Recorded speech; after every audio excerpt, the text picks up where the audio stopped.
So, Troy,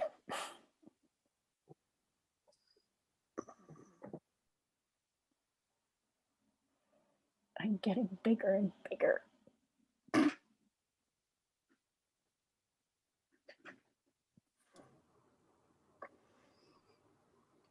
Can you hear me? Yep, now we can. You want to see me? Yeah. Yeah, there we go. A little dark. There you go. Am I on there yet? Oh.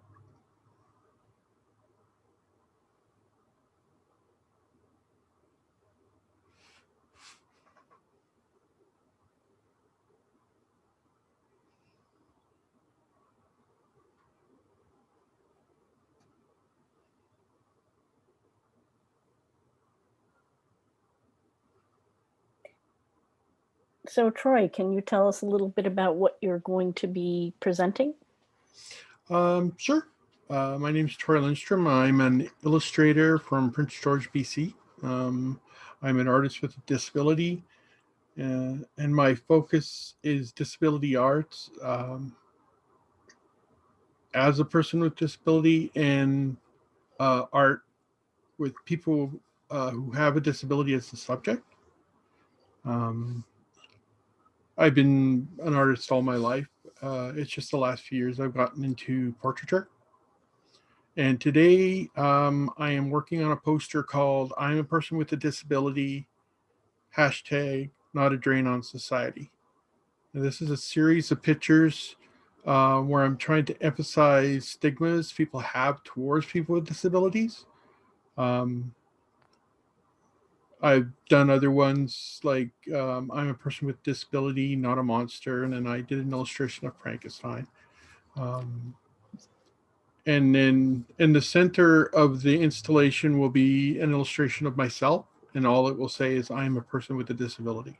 And then surrounding it will be all of the stigmas that some of the stigmas people have towards people with disabilities. So that's what I'll be working on for the next hour. I'll talk a little about the filibuster, Bill C7, and I'll try to explain some of my techniques with my illustrations as well. Great. So when Go ahead. Okay, so I will transfer to my monitor. Oh, I need screen sharing, please. Okay, I think you have to activate that. Here we go.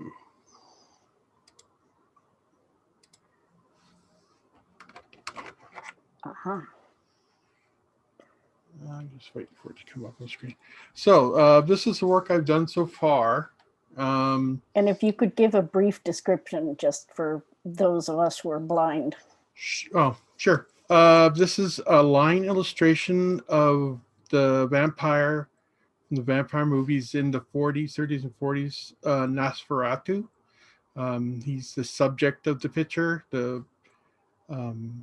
He's balding with bushy eyebrows that are pointed up, a little bit of hair by the back of the ear. The ear is large and similar to an owl's ear, so it's pointed. He has 4 sharp teeth with a slightly parted or a parted mouth. He's preparing to bite his female victim. He has large eyes as he prepares to attack. Now, with the line work, I just done the basic line work on this. So what I'm going to do now is I'm going to adjust the line weights. So when you adjust line weights, you adjust the thickness of the line according to where your light source is. So up in the corner, I've added a screen. So this is you'll see the screen of the picture itself, and then I'm able to zoom in. So it's easier to work when you're closer to the line itself. So you'll see that I since the the light is coming down in this direction, I'll thin the line out here.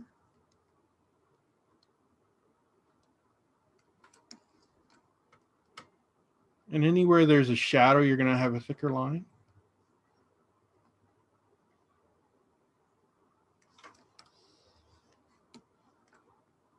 Now, most of this, I'm also going to do some shading in the hour.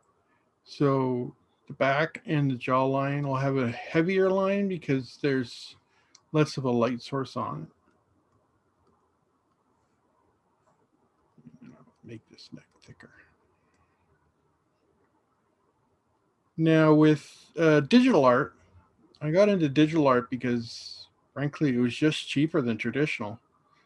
Buying paints, buying canvas is so expensive when you're on disability. It's just something I couldn't afford. And I've always used computers. And the program I'm using now, I bought about 10 years ago for $35. And it's still $35. And they update it constantly. And it's so cost effective. It's like unlimited paper. It's like unlimited ink, unlimited paint. And I can just create as much as I want. And there's no thinking about how I'm going to afford materials. Now, as time's gone by, I saved and purchased more equipment that makes the whole process easier and quicker. Because as an artist, you can't be too slow. Okay, that's good. Yeah, silent deeper.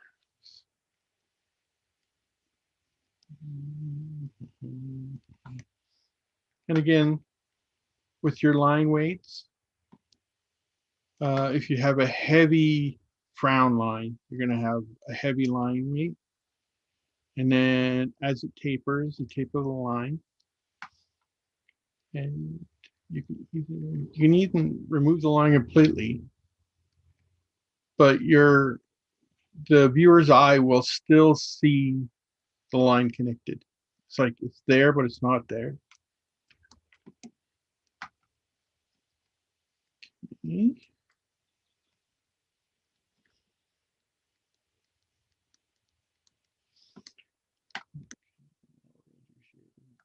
So I've been watching the CPAC. They just did closure about a half hour ago. And on Bill C7. And as I was watching the votes, it kind of disturbed me how, and it's not the people in Parliament's their fault. It's just they were talking about a subject so serious. They were showing these people's votes, and there were all pictures of people with smiles on their faces. And again, I know it wasn't their fault, but it was like, for me, it was the disconnect between Bill C7, and what it's going to do for people with disabilities that are not at the end of life. And I just don't know if they understand that there's a lot of people that will choose MAID because they can't afford to live. It's not that their illness is too painful or they don't feel like living anymore. It's they don't have the resources to live. And it just a lot of times it just makes me so angry. Okay, so we're gonna add some shading. So what I'm gonna do is, you'll see I have my layers. A layer on the computer is it's like a sheet of paper. And when you draw on that layer, you're only drawing on that sheet of paper. So see, I turn the sheet of paper off. There goes Nosferatu. Turn it back on. So I'm going to add another sheet of paper underneath. And then I am going to add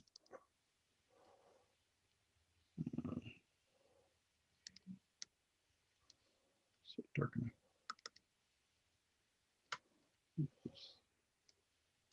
I need my color set up. Yellow.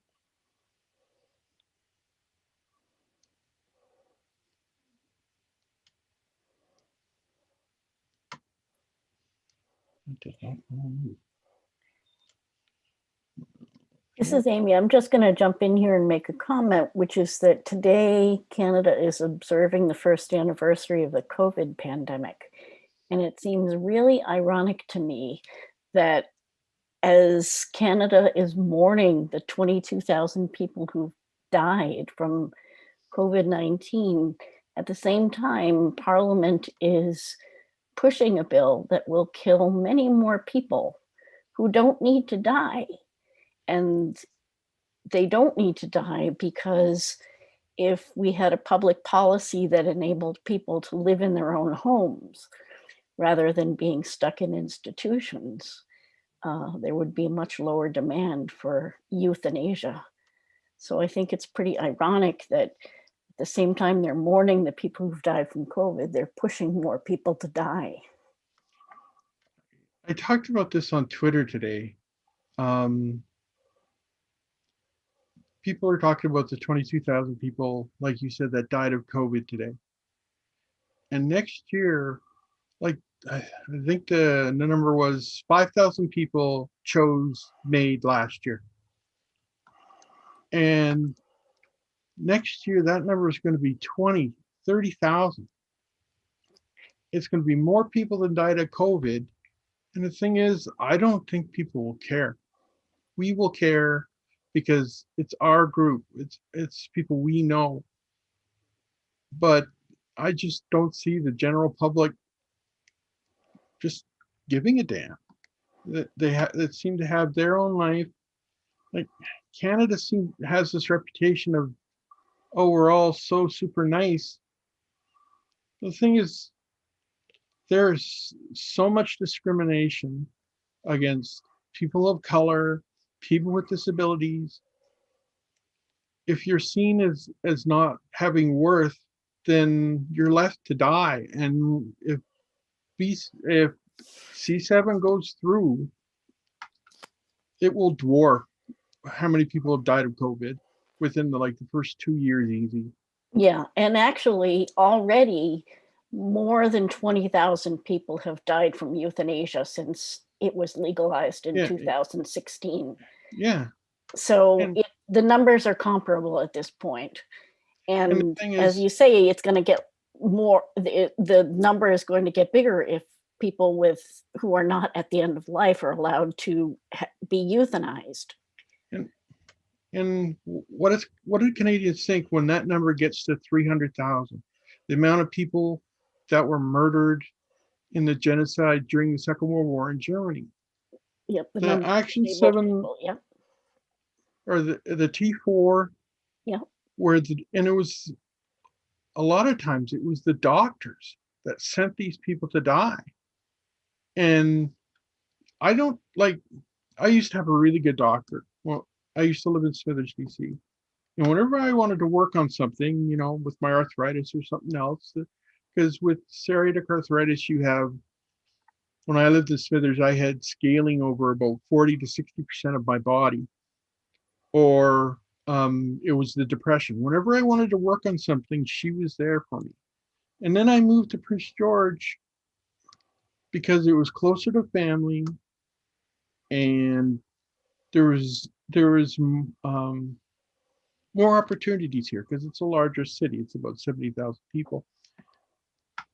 And you don't get to choose your doctor. You find a doctor and you're stuck with that doctor. You can't change doctors. And all my doctor does now, I go in or I talk to her on the phone. She takes down notes and then either says, well, that's just old age, or there's nothing we can do about that, and sends me on my way. And I just don't trust that if there's a time where I'm vulnerable, she won't suggest that I use MAID. Like, I have family to support me.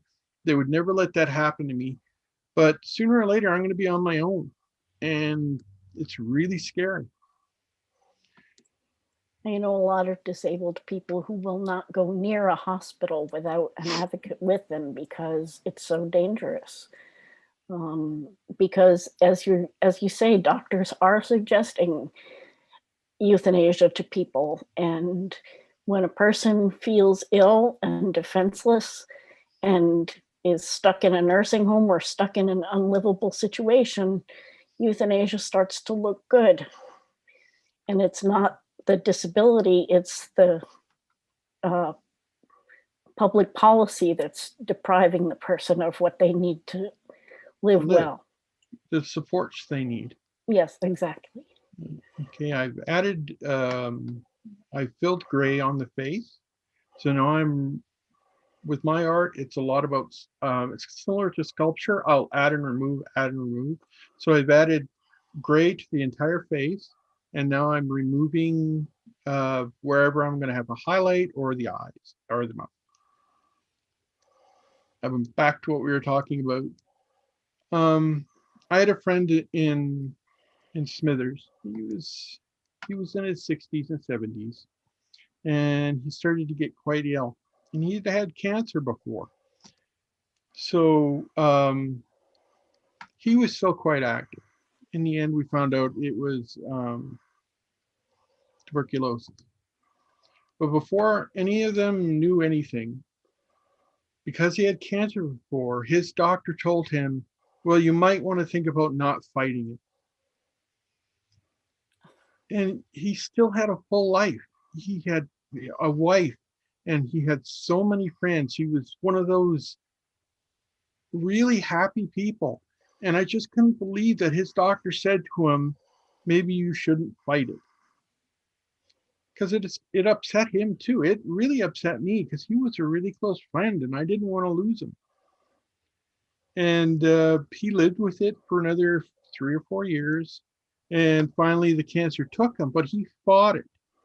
Mm-hmm. If it was up to his doctor, he would have let it take him. Yeah. And,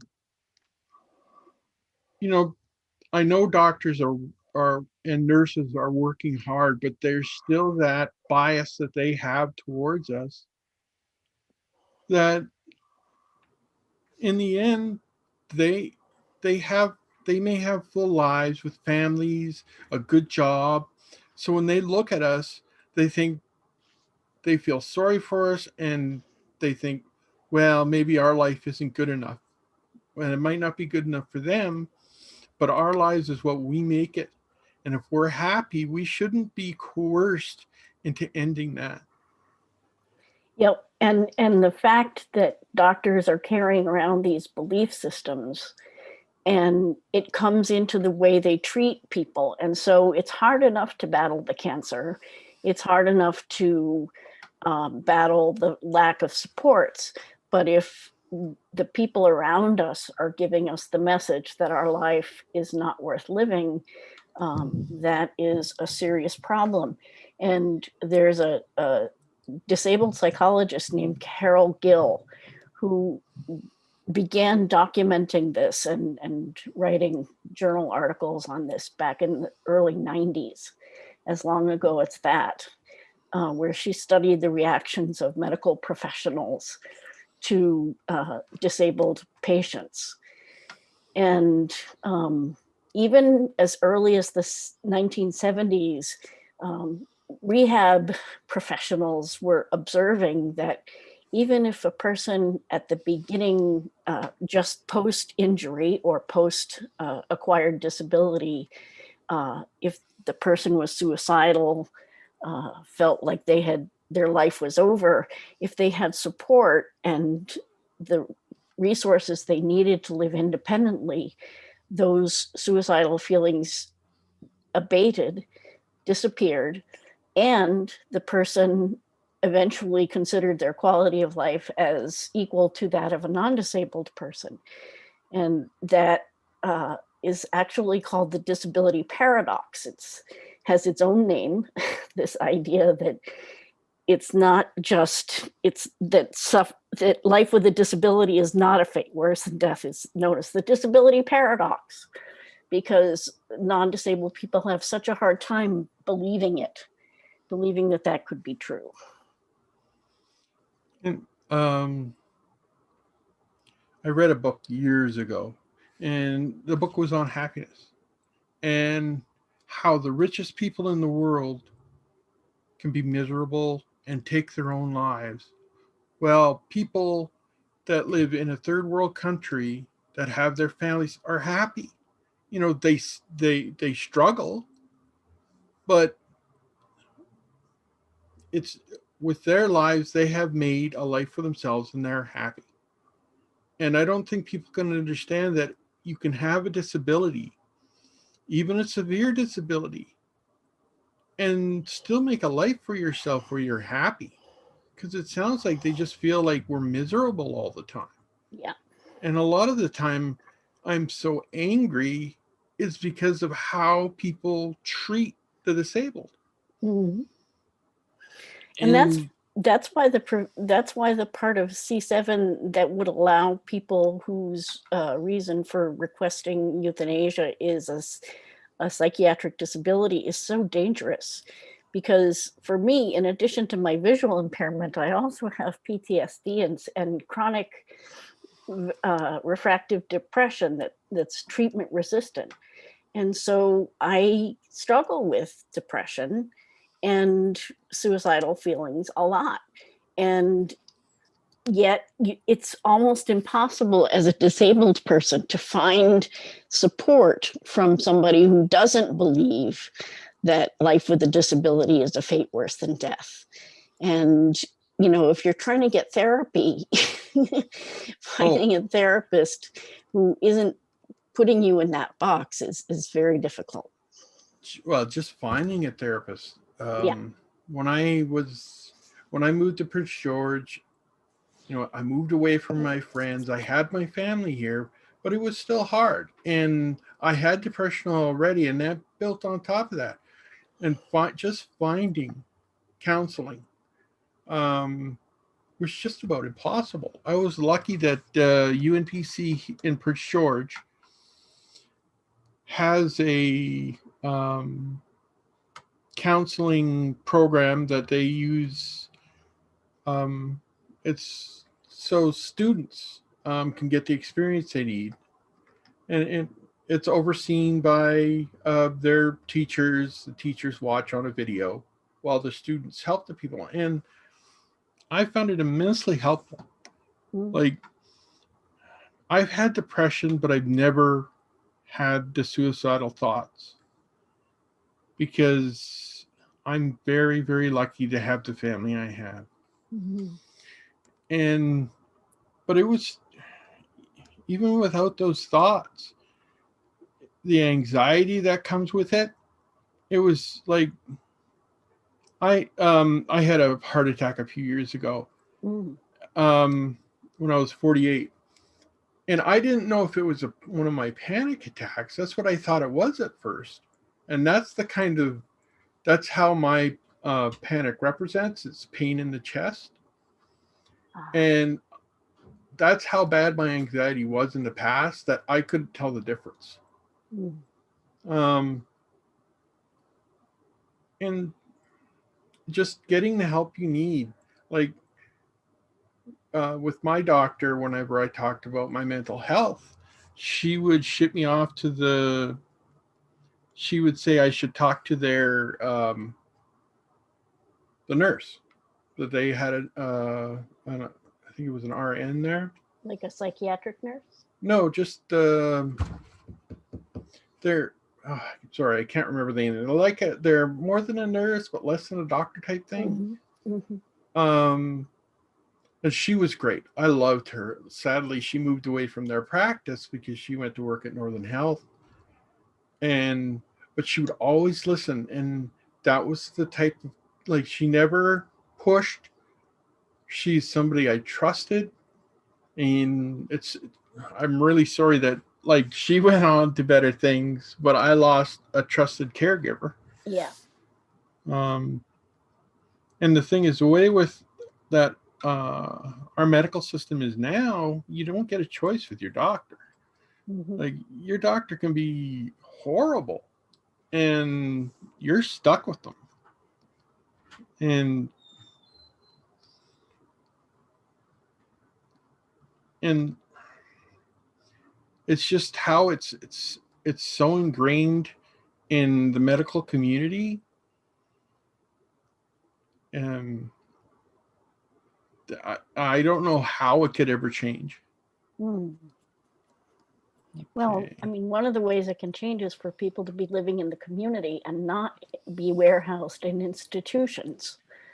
And Like, that would change, that would require a change of public policy. That would require the government to decide that rather than killing people, or yes, rather than killing people who don't want to live in institutions, that they would actually enable them to live in the community. That would be an idea. yeah, it would be nice, but they don't see us as having value, so they're not going to spend the money on us. Right. And And when COVID started, there was a group of people of color, fat people, queer people, who created a hashtag that says "Nobody is disposable," and that was in response to both the fact that a lot of elders were dying in long-term care, and also a lot of people of color who worked in long-term care were getting sick and dying of COVID. And people were experiencing pretty severe discrimination. But this idea that no body is disposable is kind of a radical idea. And it really took the communities of color to start talking about that. And Sarah Jama with the Disability Justice Network of Ontario testified before the Senate. It was incredibly powerful testimony, but the senators just did not respond. It was really sad. I watched part of that, and it's like they're sitting there looking, but they're thinking about something else. Yeah. They've made up their mind. There's nothing anybody else can say, and if somebody disagrees with them, like right after they had the vote for closure, Kevin, I think his name's Larmuse, and I had it written down. He's a liberal, and he started talking about how such a great job the minister had done, and how they had talked to everybody about this over the last few years, and how they had really tried their best to consult with everybody. And I just thought, sorry for the swear word, he is so full of shit. Yeah. And it just made me angry. And when it gets like that, I have to look away. Yeah.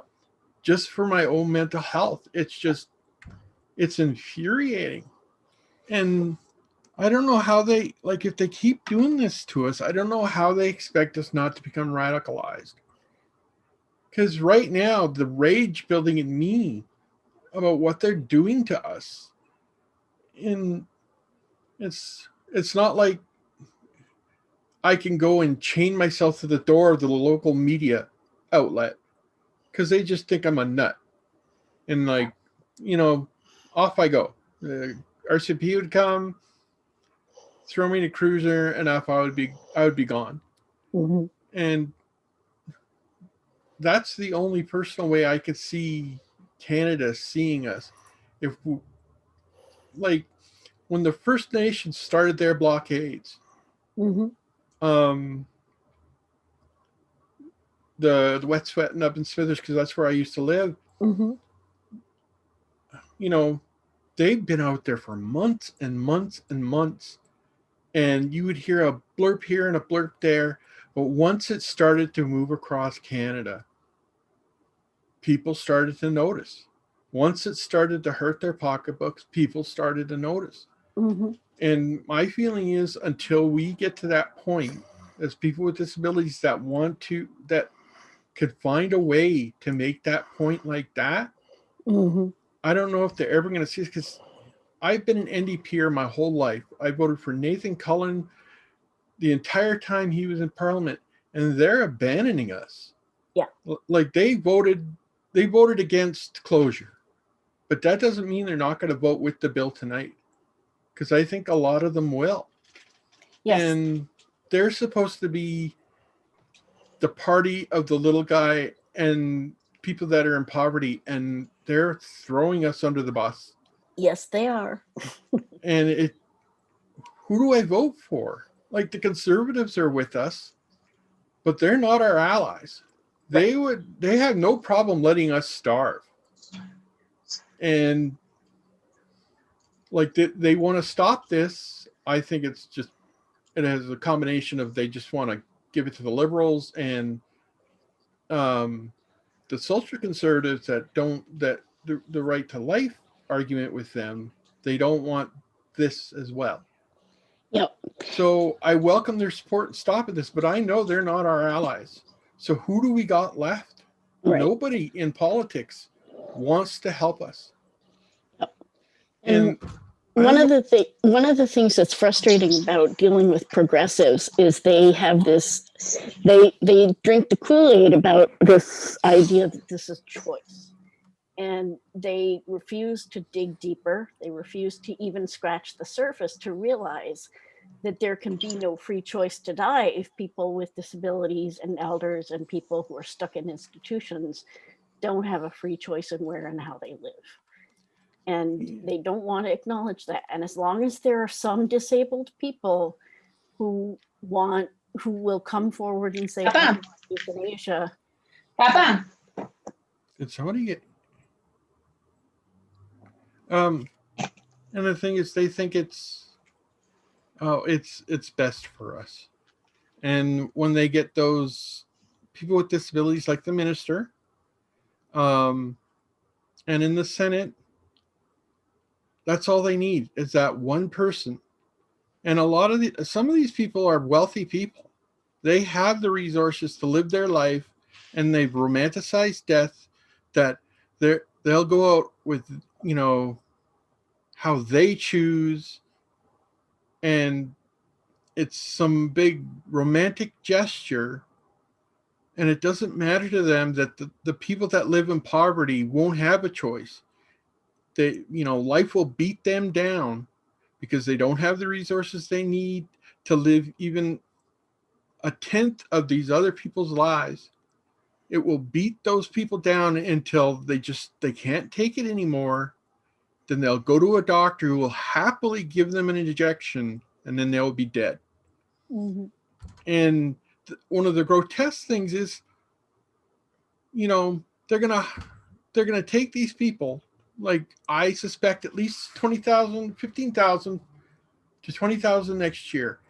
They're gonna harvest their body. This is harsh, but they'll use us for parts. Yep, indeed. And then, since we're poor, it's into the furnace, cremated, into a bag, into a box, given to our relatives. And that is going to be the life or death for thousands of people with disabilities that can't live because they're not given the resources to do it. Mm-hmm. Yeah, and in fact, there's a group of disabled people who've developed a way of looking at disability called the disability justice model, and that's where the Disability Justice Network of Ontario gets its name. And one of the things that the disability justice model says is that disabled people are exploited for, as cogs to be in the warehousing of human beings in the institutions. And as you say, it's going to get to the point where people are or people's organs are harvested after they have euthanasia. So I think that that's just another step along the road of exploitation of disabled bodies that has been going on for a long time. And it really took the analysis of communities of color to bring that forward into the disability discussion. In 2016, they came up with this idea, and it's really exciting that people are talking about it. And thing is, we have to get the message out some way. Yeah. We have to get people to understand this. Like, actually, that's a good segue to one thing I wanted to ask you about. I don't know if you've seen the cartoon that's often used around this issue. It's a picture of a person in a wheelchair who's The wheelchair is pointed toward a ramp, and the ramp goes up to the side of a building, and then the sign. Yeah. I've seen the Yes, picture. I actually was the person who came up with that idea, Oh, and were you? my sister-in-law at the time drew it for me. And one of the other ideas I had, which also gets to the heart of this matter, and I haven't quite conceived of how to execute it, and I was thinking maybe we could talk about how it would be executed, is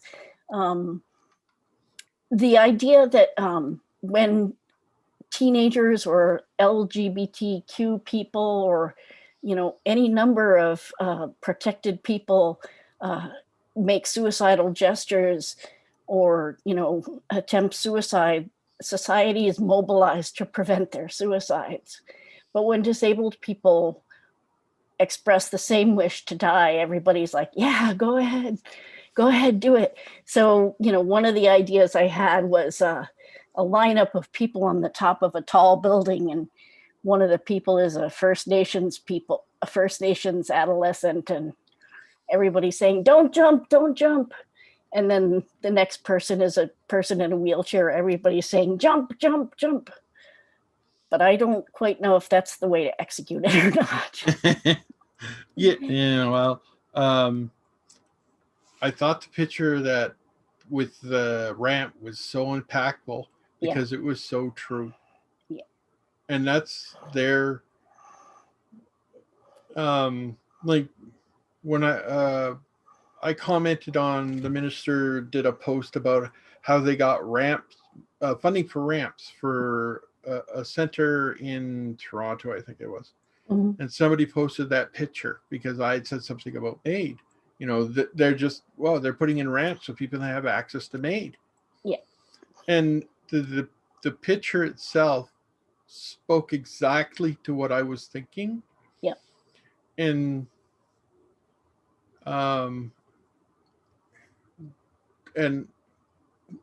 that's what I want to do. I want to shove it in people's faces. Mm-hmm. What they're doing to us. Yep. Like I could easily do that cartoon up. That wouldn't take me that long. Mm-hmm. I'll if they have my email, get them to give it to you. Okay. Because with cartoons, you don't. It's the thought that's really important. It wouldn't take me long to whip that up. Right. Yeah. So I just wasn't sure how you would carry off the. Well, I think whether you would need to do 2 panels or what. I think you would just have 2 lines. You'd have one line with young people in it, mm-hmm. people below begging them, and then another group on the second line cheering them on. Yeah. And like you could have protesters on the bottom, on one side with signs "Please don't," and other signs "It's for the best." Mm-hmm. Because they separate us. Yep. People with disabilities are separated from society. Right.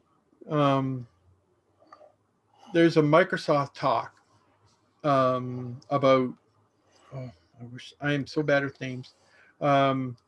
She was a lady with disability, and she, I think she went to one of the anniversary events for the Americans with Disability Act, and she had this feeling, this exhilaration, when she saw so many people with disabilities that had status. They, mm-hmm. They were, doctors and lawyers, and that in society, that isn't seen. Yeah. In media, it's hidden. Yep. We're the villain. Mm-hmm. We're the sacrifice that the serial killer gets to. Yeah. Right. We're always like the first person to, in a horror movie, we're one of the first people to die because because they want you to hate the villain. Yeah. So they want you to this pathetic cripple character, and they kill them brutally. Right. And that's how they get you to hate that person. But the other thing is the villain usually also has some kind of disfigurement. Disfigurement or disability. Yes, because that is the external manifestation of their moral corruption. Yeah. And that's what people really, at some level, believe about disability. Well, I know they do. And the problem is it's so many people. Like, even some people, like, I fight my ableism because it's been ingrained in me my entire life. Mm-hmm. When I like, there's times when I'm looking at something and that ableist thought will come into my head, and I've got to fight it because it's ingrained in our culture. Yep, exactly. And people have their lives. They they work all day, they go home, they watch TV at night. It's ingrained in them. Yep. And they're too tired to do anything or think differently or learn. Yep. And unless you sit there and throw it in their face over and over again, like you're right up in their grill, they're never even know that we're screaming to be heard. Yep. And in fact, one of the things I talk about when I do presentations is the idea that non-disabled people go through their lives and they're accumulating these images about what disability means, right? They're sort of packing into a hidden box in their brains. And when you become disabled as an adult, all of a sudden that box opens up. And suddenly it's Tiny Tim and Captain Hook, and all of those images come out. And unless you've got somebody in your life or some bodies in your life who are saying those images are full of shit, you're not going to know to question those images because you've been subjected to them all your life. Right. And so you've got your doctor saying, oh, your life isn't worth living. You've got your family saying, well, I don't know, you've had a good life, so why don't you just let go now with cancer or whatever, because you've had a good run and that's all. If, you're getting the message from everywhere, and it's just it's very hard to counter those messages. And if you don't have a lot of ability to question what you have received, then you're going to believe it.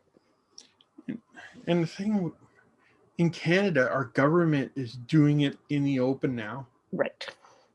And like I'm home all the time. I do my art, apply for grants. That's what I do now. Yeah. And that makes me happy. But I watch the news a lot. And I was watching, I think it was Joe Biden's acceptance speech, and I know he's not perfect. But just the fact that he said disability, people with disability, just the fact that we were recognized, well, the Americans were recognized with disabilities, not us. Yeah.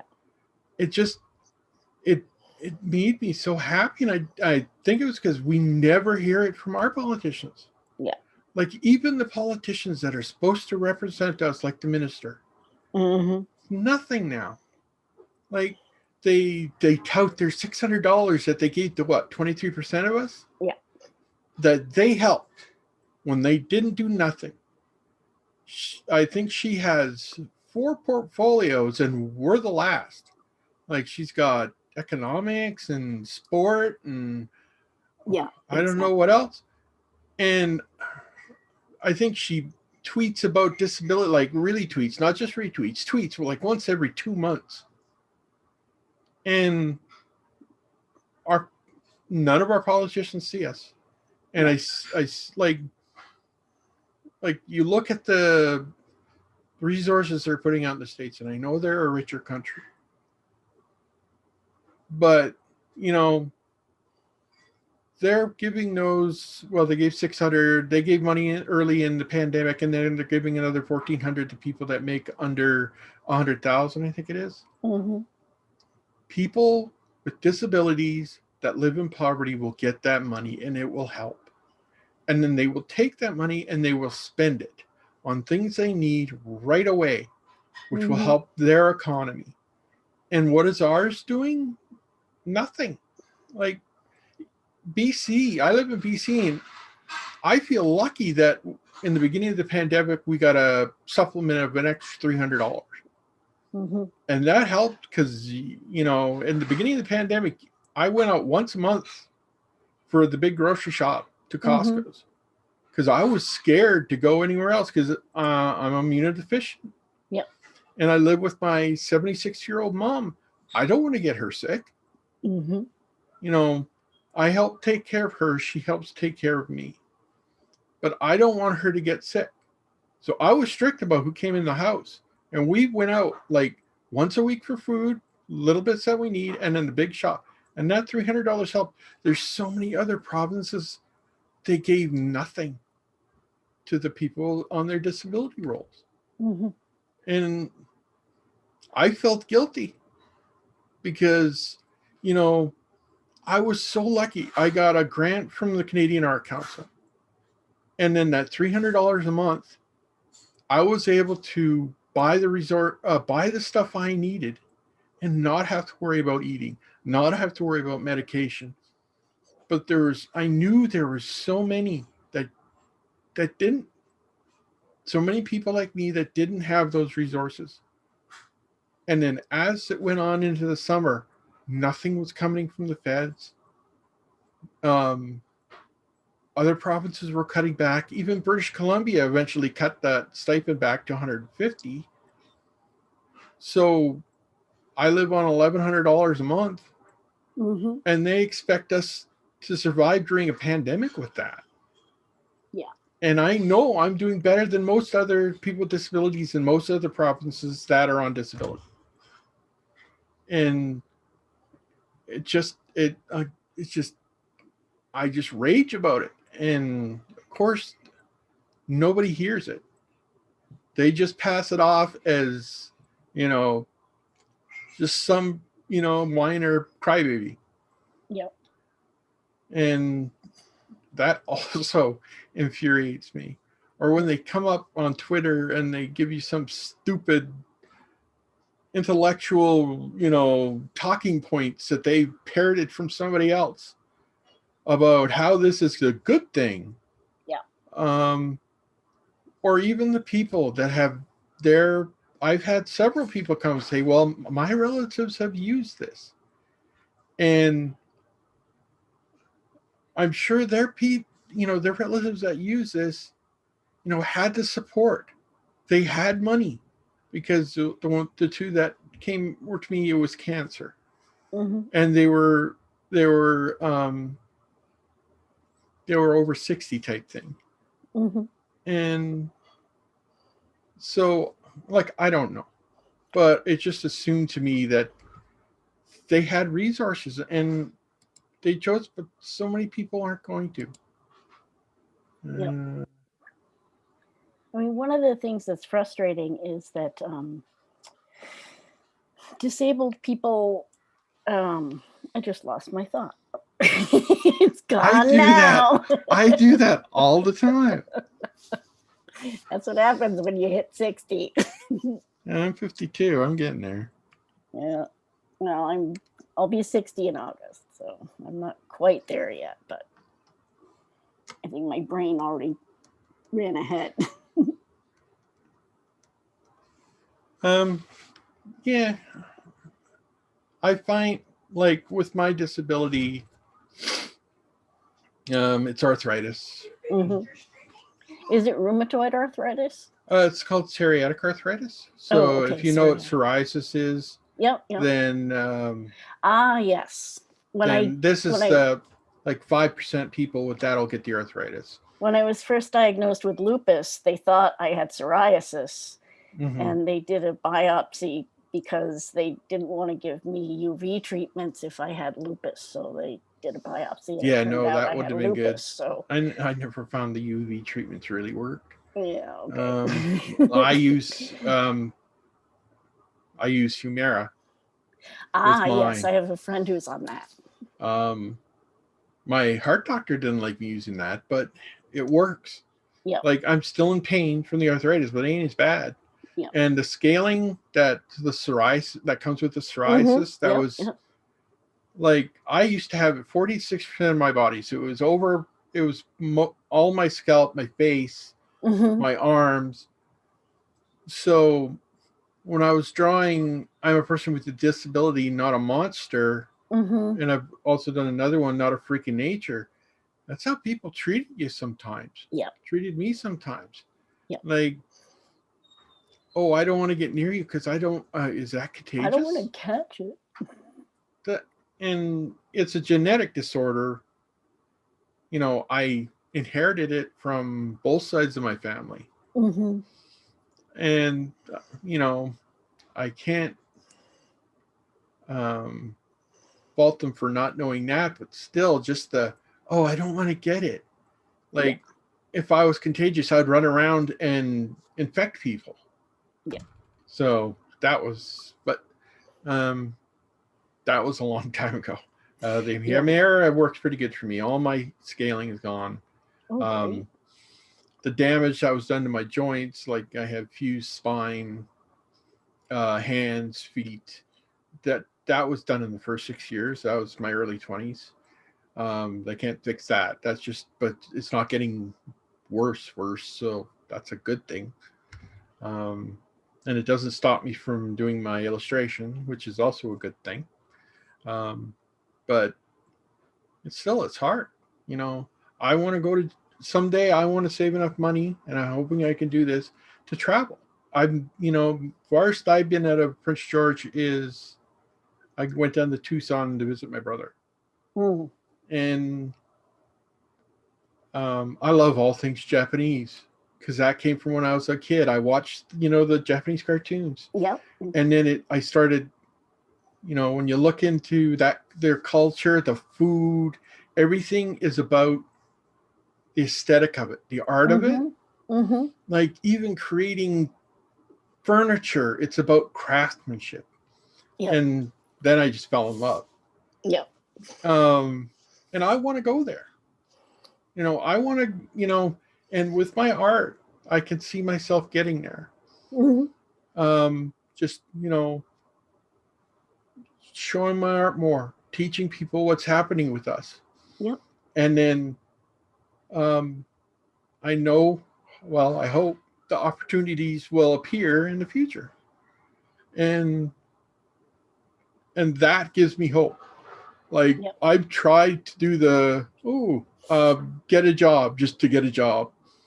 And what I was met with was, well, you'd be too disruptive to our environment, or a work PC person who was abusive, who would browbeat me for an hour with insults and telling me how worthless I was, so I would quit, so he wouldn't have to put on the file that he wasn't able to find me work.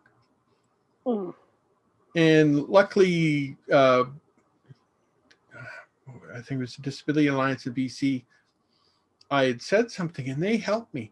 And within a week, that Work BC place had called me back. They got me with a new job coach. This one had a disability, so understood what I was going through. Oh, that's smart. And, you know, then they actually wanted to spend money on me. They put me through all these assessments, and then they sent me to college for my graphic design, which I never used, because when I tried to get it work, again, that ableism pops up his head with the old 30-pound rule, where you have to be able to lift 30 pounds to draw things on a computer. Yep. And all those heavy mice. Yeah. Yeah. And it's just that ableism that's there. So Troy, we're running to the top of the hour. It'll be about 5 minutes. Anything done? No, you have. And what I'm curious about is what final thoughts you have about Bill C7 and the process and what's happening tonight, that kind of thing. Well, I know what it is. They don't care. Yeah. they've decided what's best for us. They're going to do it. They will pass this and cheer. Mhm. And if you come up with a case of somebody that was coerced, or somebody who had a bad doctor who pushed them into it, they'll ignore that and say, oh, that's just a one-off thing, and it's not going to be. If they put this bill through, thousands of people with disabilities who didn't need to die will. And they just, Trudeau, it just bounces off him, because he doesn't care about anything about what he wants to get done. I'm surprised that the NDP are going to let this go through.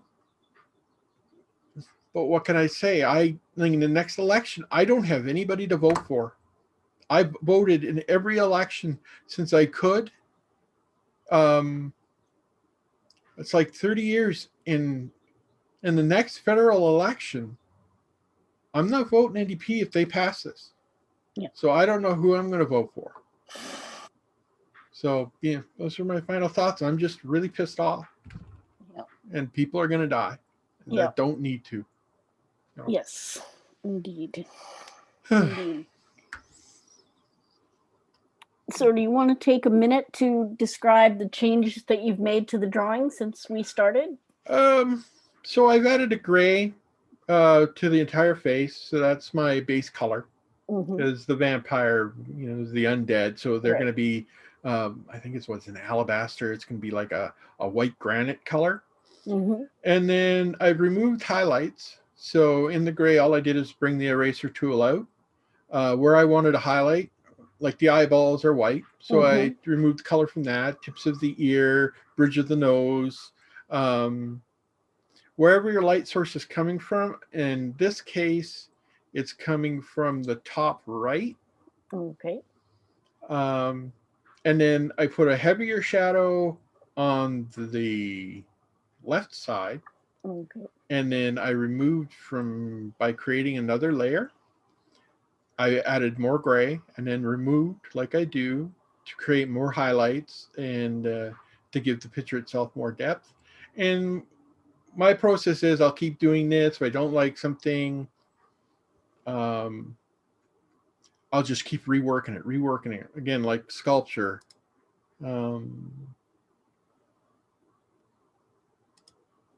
That's great. Like sculpture, I'll just show this off here. This program will show all of this work that you've done. So we'll start stage that you've gone through. And then you can see that's where I am right now. Oh yeah. And it looks like a gargoyle to begin with. And that's just me reworking it. If I don't like something or it's off, change it. And then what I do is the rough, I will make transparent and then draw over that. And that's where I'll put my final line work down. Great. And then I will either add a pastel or a light color, or just keep it gray and black and white. Great. And add the highlights. Great. Well, thank you. This is great. And if you do that cartoon, let me know. I'll email you. Email me, because I'll forget. I get swept up in stuff, and I'll sit there for days just fiddling with something else, or I'll sit there and look at my thing and not being able to draw because I'm so pissed off about something I saw on Twitter. Yeah. So it's always good to have something to concentrate on. Great. And I should be able to get that done. So definitely, get the email from me and just drop me a line. Thanks very much, Troy. I appreciate it. Okay, thank you for having me. So you can turn off the screen share. Okay. Great. And I will turn off my camera and my mic. You have a good day. Great. You have a good one. Okay, bye, everybody. Great. So, thank you, Troy. That was fun. That was an awful lot of fun.